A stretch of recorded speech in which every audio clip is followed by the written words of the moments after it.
So, hi everyone, and welcome. Welcome to the Live Well Summit.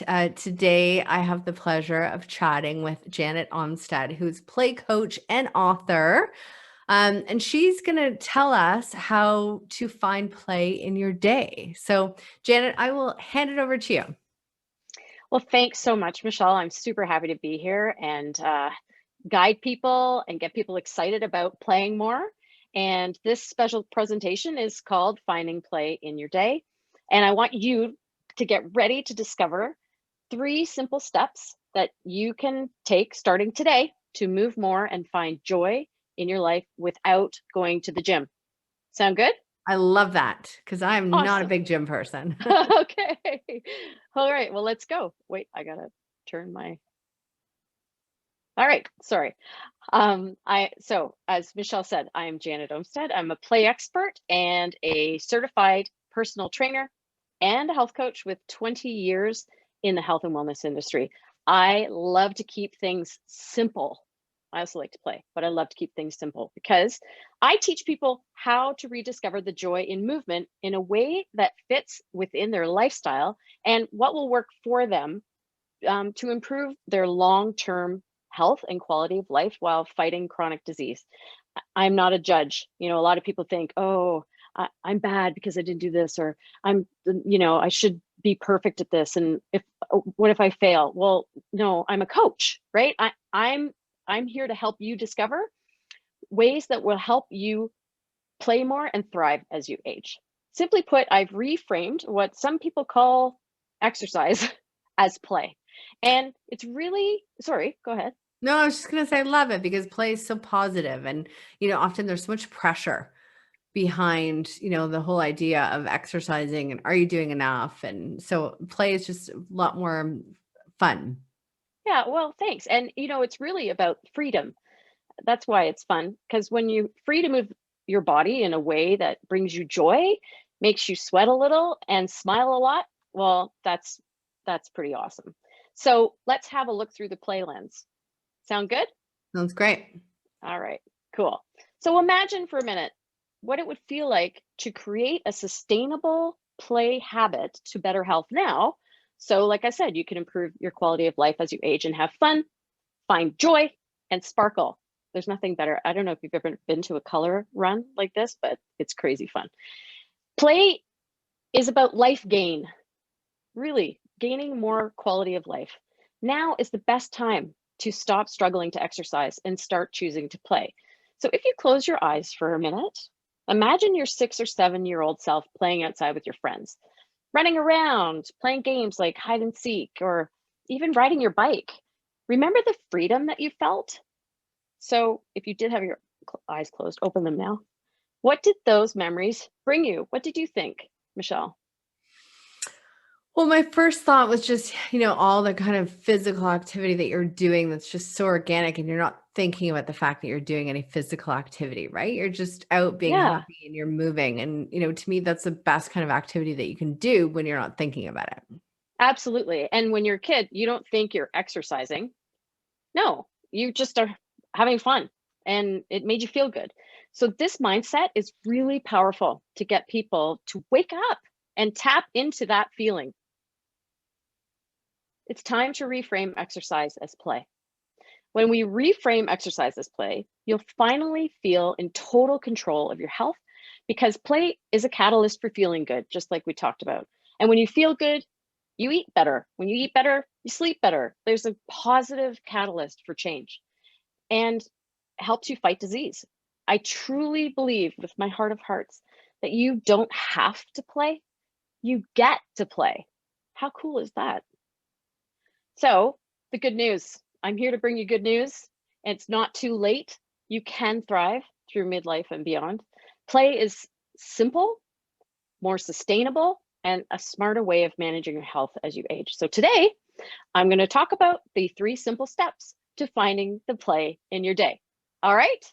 Yeah, and I like that because I think sustainability when it comes to fitness and wellness as a whole is so important because there's so many things that we, wake up in the morning thinking we're going to do and then we don't do because maybe it's really difficult to keep in our routine, right? So I think sustainability is really important. Absolutely. All right, let's go. So, number one, remember how you used to play. One of my favorite quotes that says this the best. I don't know if you've heard it before, but it says, "We don't stop playing because we grow old. We grow old because we stop playing." And if you're struggling to move enough during the day, sometimes it helps to brainstorm ways that you like to move your body and make you feel truly alive. There are no bad ideas. I encourage you to tap back into your childhood days, like we talked about earlier, and what came naturally to you.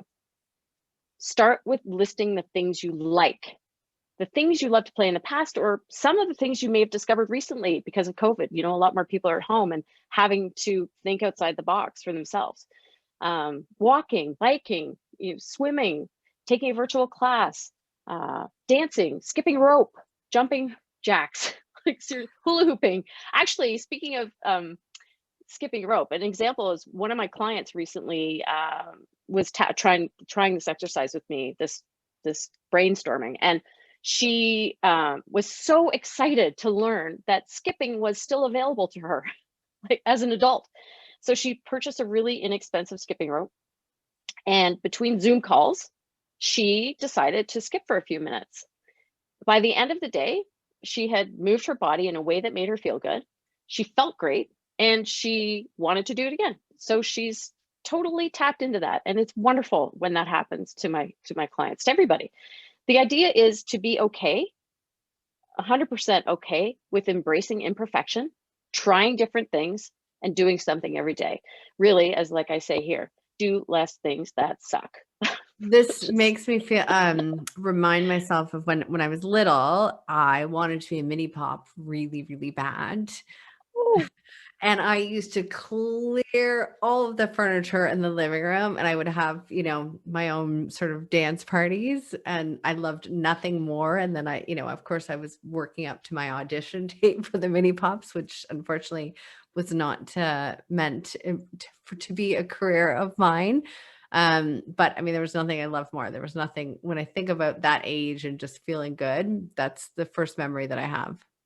oh, I love that. That's really cool. So you can write a list down on any piece of paper. But if you're looking for some more help, this is something on my website in my book that I use with my clients. Just like I was saying, list the things you do like to do and actually that you don't like to do, because you don't have to do the things that you don't like, because life is too short, quite frankly. And ask yourself, what do you really like to do? And don't limit it, because all movement matters and it really can be fun. Yeah. So these are things that you really like to do that are all physical. Yeah. All physical, So, because gardening, walking. any movement, any movement Yeah. matters. Yeah. Taking the stairs. You could do Tai Chi. You could do, like, honestly, the most simple thing that is accessible to everyone is going outside and walking, or even if you're, disabled, mobile, moving in whatever way works for you. It's available all the time and it's free, Yeah. right? So I like my I have a bunch of these in my book, acrostics, and fun for me is feeling unbelievably nimble. And if it's fun, you will do it, and you'll want to do more of it. And that brings me to the second way of finding play in your day. Here it is. It is finding time. You may think that there's no time to play, but there is a way to find lost minutes in your day. Women are likely juggling multiple demands on their time, right? Who isn't? And the 12 biggest time sucks are these: your cell phone, to-do lists, multitasking, social media, TV, Netflix, anybody, stalling or procrastinating, lack of sleep, managing your family, tackling emails, aging parents, there's a lot going on for a lot of people, being a sandwich generation, homeschooling, and meetings. I mean, with every stressor that you add into your day, the less time you leave for the things that matter most. And managing your mental and physical health are the things that matter most. But let me ask you this. Here's a question for you. True or false? You need to work out for an hour a day. I would say false. You need to move all day. Ah, nice. Yes, it is false. The only reason that people think they need an hour is because that's what trainers and coaches get paid for, by the hour. I remember learning that when I first became a trainer, and I was like, boom, that's crazy. So many people are sold this idea that if they don't get an hour workout in, then they're not doing good, right? Actually, that's not true. The answer of it's 150 minutes bare ass minimum. We're talking like the amount to keep you healthy is 22 minutes a day. And unfortunately, 1.4 billion people in the world aren't even doing that to keep healthy. And so if you have 7 days in a week, which we all do, and you divide it by 150, that's why you get to 20 or 22 minutes a day. Or say you don't want to move every day, which you need to, but say you really are blocking out your week when you're looking at time. It can be, if you have 4 days, that's 38 minutes a day, just breaking that 150 minutes into whatever really works for you. And And why 20 minutes a day? Like where does that come from? so 150 minutes a week is what the minimum amount to keep healthy is. That's set by the World Health Organization. And that's Okay. what most wellness platforms are built on, 150 minutes a week of movement. So that's where it came from. Okay. Yeah. And what matters here is that, like you said, all movement. And this is what people really don't understand, that 20 minutes can be anything. It doesn't all have to be done at once. And it's cumulative through the week. So if you break up your week into movements and activities that have a variety that work for you, like here, right? 150 minutes adds up like this: 10 minutes of vacuuming. That matters. Housework is a big one, right? Stair climbing, like walking stairs, going for a brisk walk, playing pickleball. I mean, that's become a huge rage around Ontario. I don't know if you've noticed that, but there's lots of pickleball out there. Biking or getting on an exercise machine for 30 minutes. All of that is counts towards the 150 minutes. Now, if you have more time, I encourage you to move more. And I'm not even talking, like, there's a whole other part about intensity and about type of exercise, but just for the average person who's not even getting the 150 minutes a week, this is a start, and not all at once.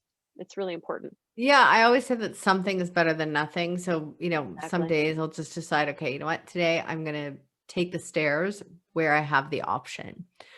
Yeah, Just little things, right? And I'm always trying to figure out like what are the things that I can do because I spend so much of my time, on Zoom calls in front of the computer and whatever, like we all do. What are the things that I can do on the computer? And sometimes I think like, I can secretly be like, lifting weights in the you background or could.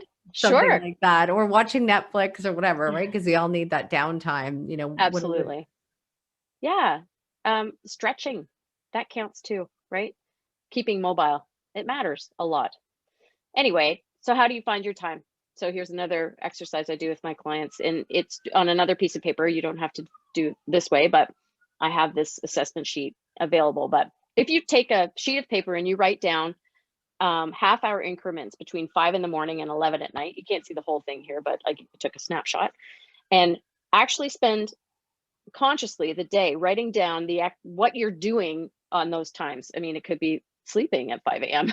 and you could be eating breakfast at 7:30 a.m. But how you're actually um, being active throughout the day will become very apparent, right? So Mhm, all of a sudden, it will be the feedback you need to uh, see when you can make time to play.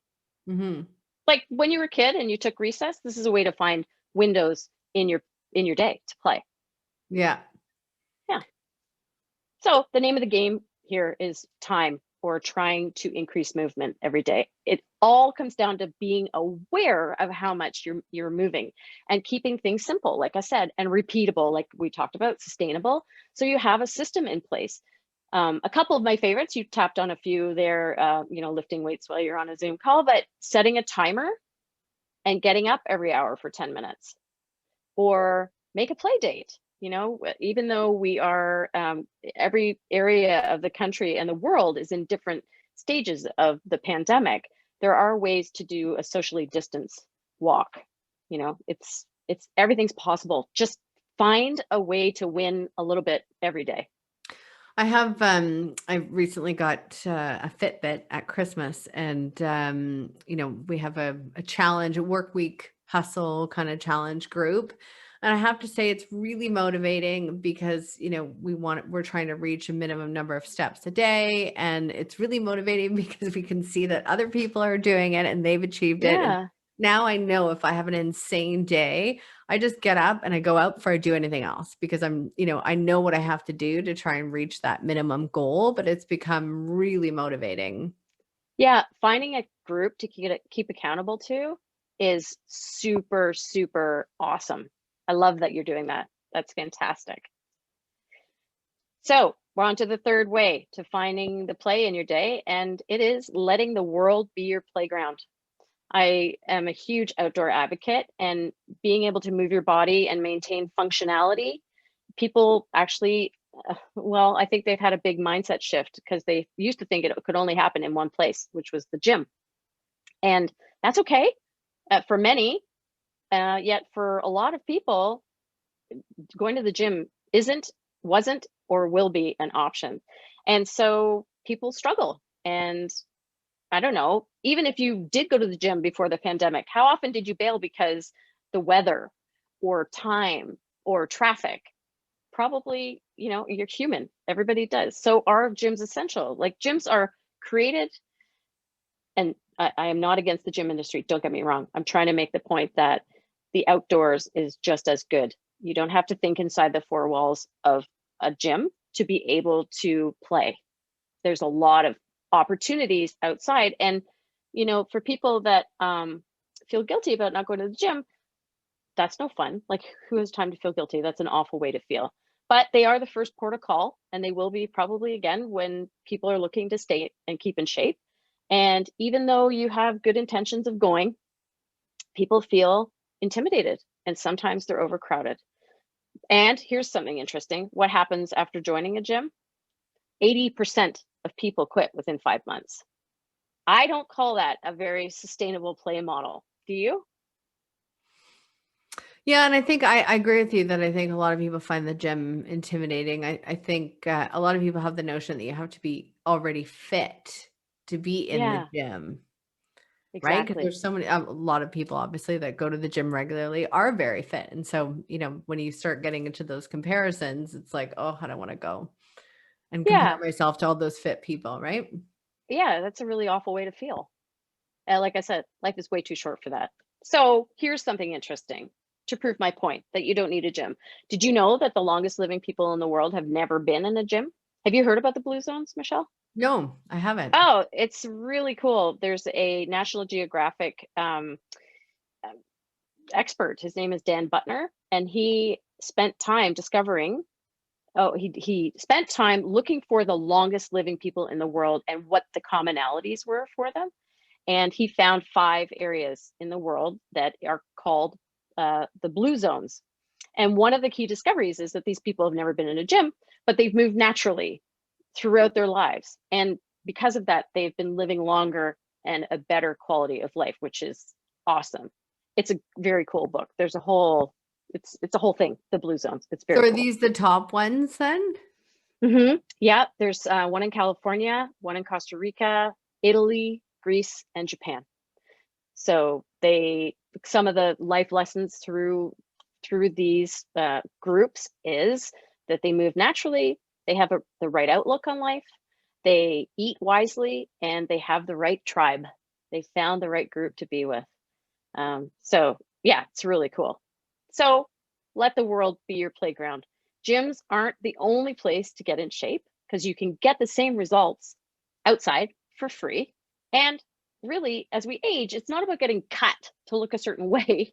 It's about building consistent skills and functionality over time, because that's way more sustainable. Plus, there are no limits to where or when you can play. That's me actually in that picture in Newfoundland.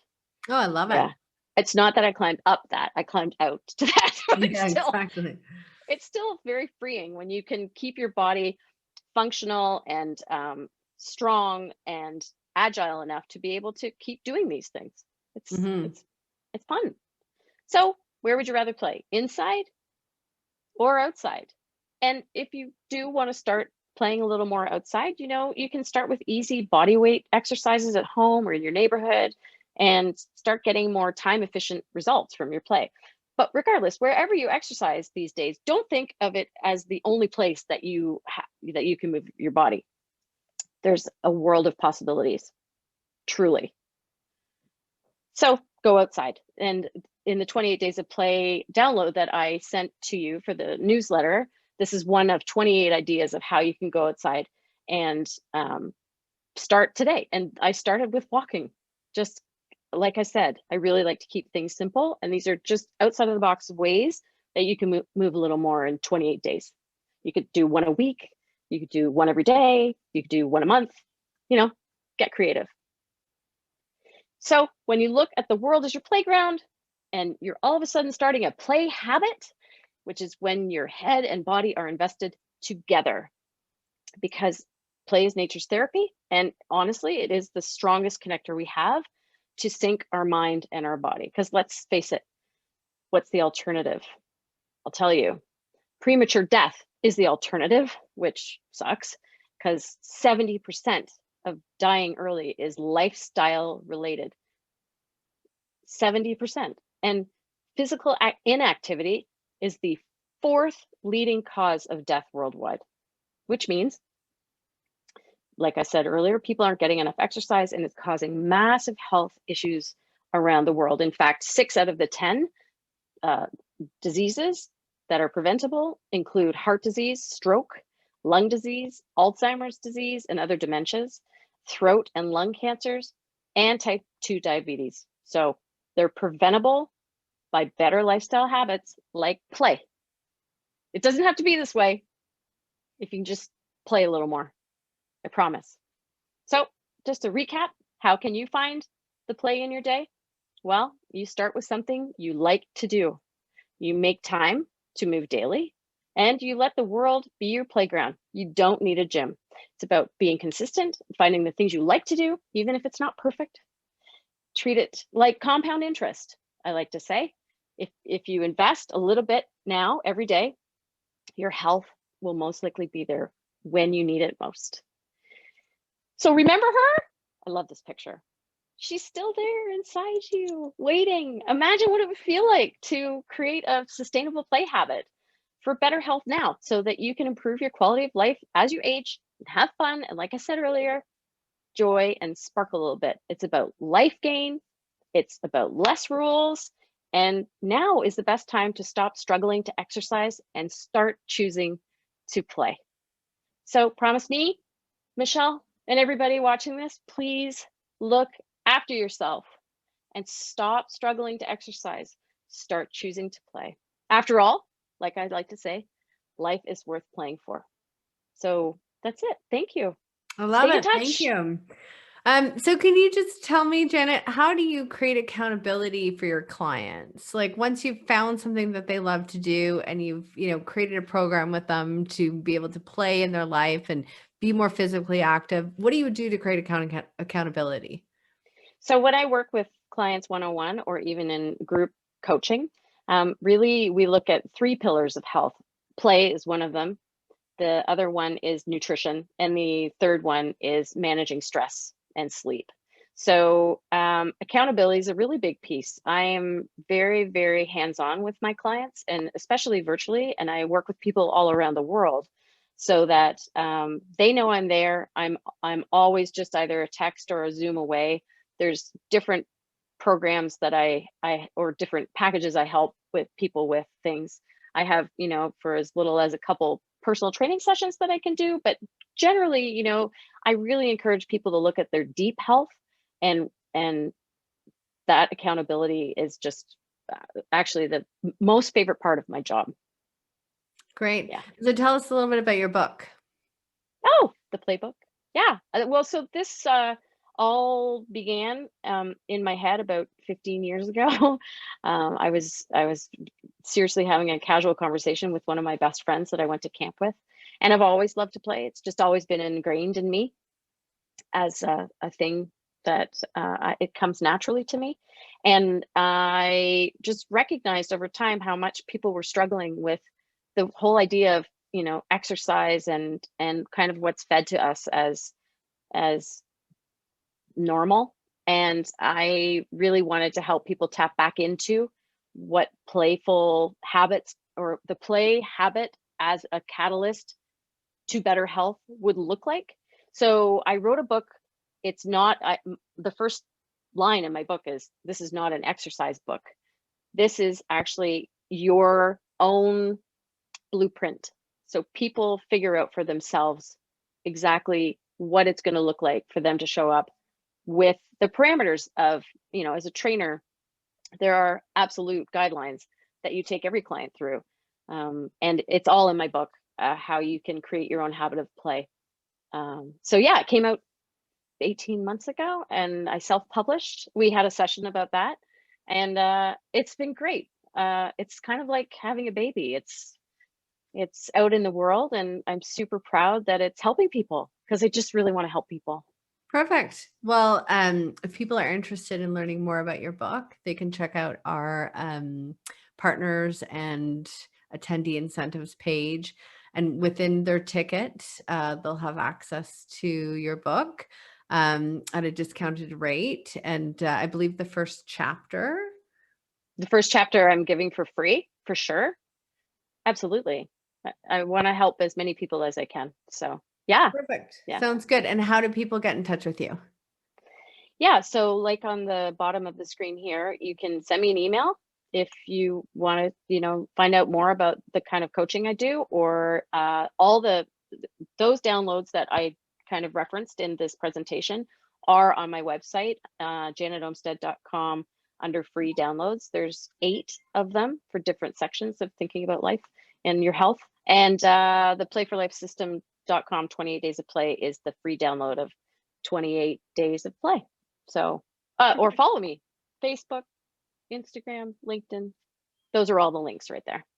Great. Awesome. Well, thank you so much, Janet. Thank you. That was super fun. And way to go on an amazing summit. Thank you.